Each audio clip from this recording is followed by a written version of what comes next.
আরে ম্যাডাম, এটা কি করছেন আপনি? কিছু না কিছু না, আমার আসলে খুব খিদে লেগেছিল, তো আমি মনে করলাম পিজা নিয়ে আমার রোজাটা ভাঙি। রোজা ভাঙার জন্য আপনার পিজা প্রয়োজন? কিন্তু কিন্তু ম্যাডাম, আপনি তো অন্য ধর্মের, আপনি রোজা রাখছেন আপনার কিভাবে? বলার উদ্দেশ্য কি?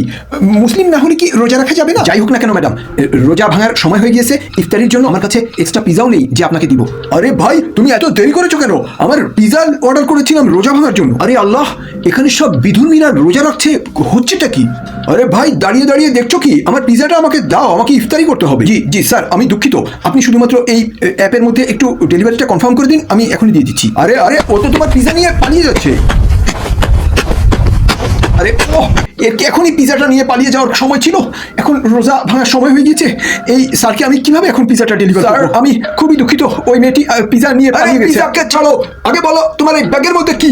অফিসার, এর মধ্যে কিছুই নেই, এর মাধ্যমে আমরা পিজা ডেলিভারি করি। তুমি বেশি বকবাস করো না, সোজাসুজি বলো এর মধ্যে কি আছে। স্যার, আপনি ভুল বুঝছেন, এর ভিতরে পিজা ছাড়া কিছুই থাকে না। আপনি চাইলে এর ভিতরে চেক করে দেখতে পারেন।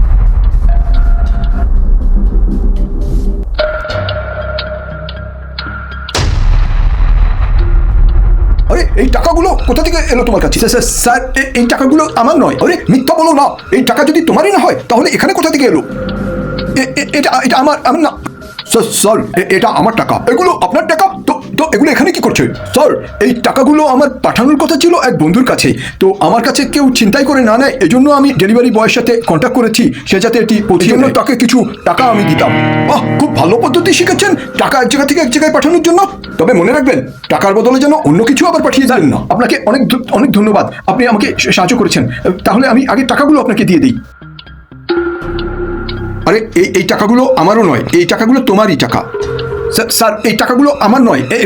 এতগুলো টাকা আমার কিভাবে হতে পারে? আমার মনে হয় তুমি কিছু আগে কারো কাছে টাকা চেয়েছিলে, তিনি হয়তো তোমাকে দিয়েছেন।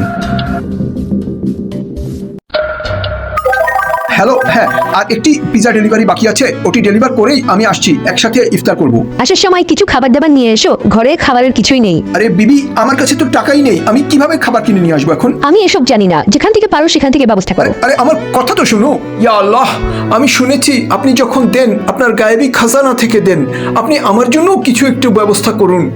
দেখো ভাই, উপরওয়ালার থেকে যখন কিছু চাইবে তখন মন খুলে চাইবে। কারণ শুনুনি যে উনি যখন দেয় তখন ছাপ্পার ফাড়কে দেয়। কথায় আছে, জুতার ফিতা ছিঁড়ে গেলেও আল্লাহ তাআলার কাছে চাইতে হয়, কারণ ওনার কাছে চাইতে দেরি কিন্তু ওনার দিতে দেরি হয় না। মেসেজটি পছন্দ হলে শেয়ার করে সবাইকে জানার সুযোগ করে দিন। ধন্যবাদ।